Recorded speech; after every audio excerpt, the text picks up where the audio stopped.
Christy Green, and this will be an assessment of the neurological system. This is my patient. Her name is Amber. She's 21 years old. So anyway, let's get started. The first thing I want to do when assessing for the neurological system is I want to check the patient's level of conscious. And right now she seems to be alert. The second thing I want to check is her orientation to place, date, and time. So could you tell me your name? Amber. All right. Could you tell me what time it is?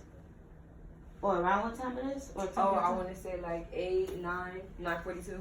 All right. And then you can also tell me date, time, where you're at right now. Right now I'm in Miami Gardens. I'm home.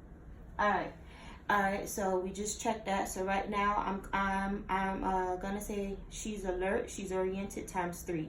The next thing I want to do is I want to check her muscle strength. So I'm gonna have her. I'm sorry, my bed is kind of high. Squeeze my hands. Squeeze the both of my hands. And oh, she's strong. Okay, hop up here. All right, so she squeezed the both of my hands. And I'm gonna have her lift up her feet. Come around. Should I take my shoes off? No, and don't have it sideways. I want you to push up against my hands. Okay. All right. So I tested her upper extremities. I tested her lower extremities, and I would say she can also push up against my hands. Push. She's fairly strong on both sides of her body. Now let's see, the next thing I want to do is I want to test her sensation.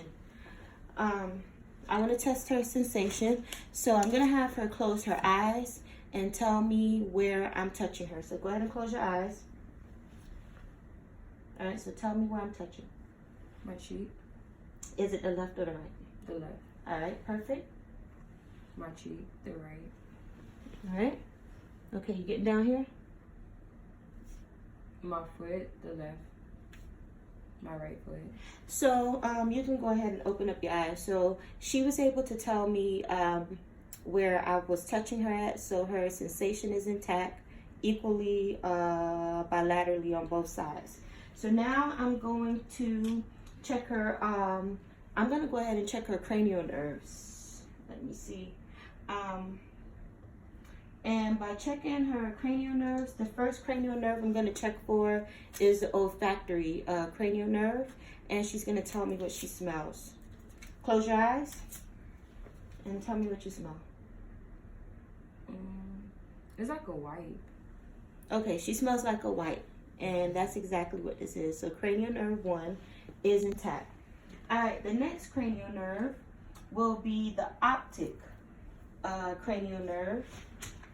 And I'm going to have her open up her eyes, and I'm going to tell her to read to me what she sees on this paper.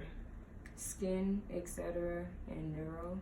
All right. So her second cranial nerve, which is the optic cranial nerve, is intact because she was able to read from at least 12 inches away. Now, the third cranial nerve is the ocular motor. And I'm going to check for the perler, which is pupils equal, round, reactive to light, and accommodate, and the EOM, which is extraocular movement. We'll also be checking for cranial nerve 4 and 6 with the perler and EOM. So the first thing I'm going to do is I'm just going to have you look straight ahead and just look at me. And then I'm just going to take my pen light. Usually you could do this with the light off. And I'm checking to see if her pupils restrict when I shine a light in her eyes. All right. They restrict.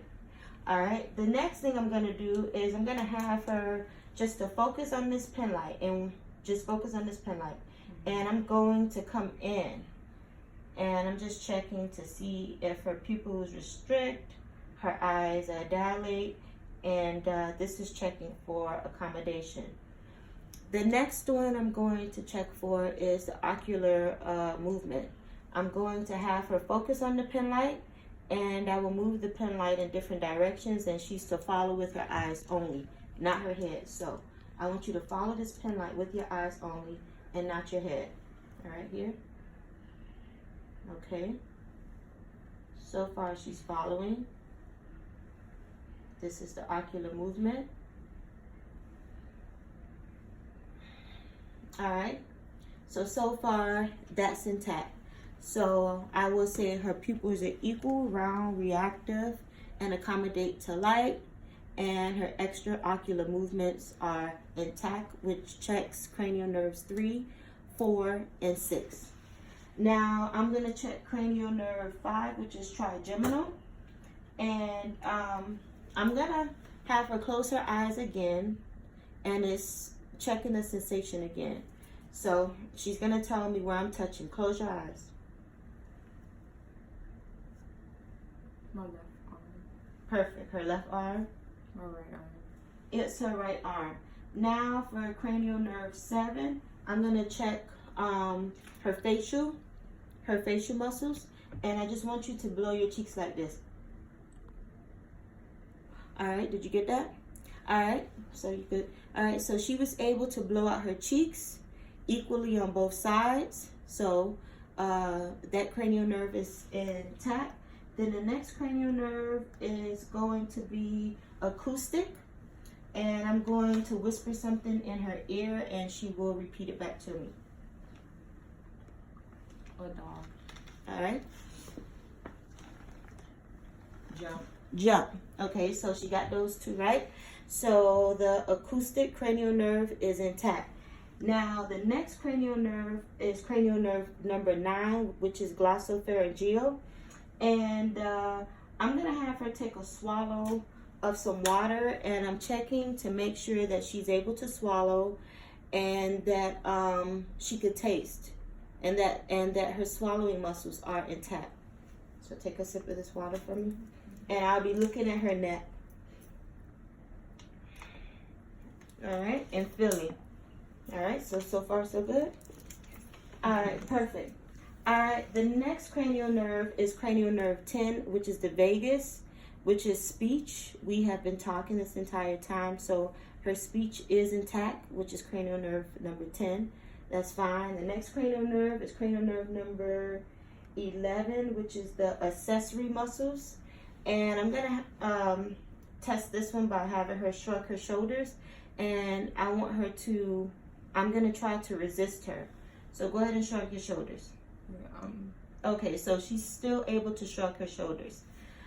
All right, now the next cranial nerve I'm going to test is number 12, which is hypoglossal. And I'm going to have her stick out her tongue. Stick it out midline. Okay, did you get her tongue? Stick it all the way out. Midline. All right, perfect. So she was able to stick out her long tongue. It did not deviate. The next thing I'm going to check for is her gait to see how she walks. So I'm going to have her get down and just take a few steps and just back up as she's walking to you. Okay, check her gait. I want to check to make sure that it's rhythmic, it's in line, it's in sync. Keep walking. And so far her gait is fine. So like you can bring the video up. That will conclude the assessment of the neurological system. Thank you. My name is Christy Green. I am a student at St. Thomas University. Thank you.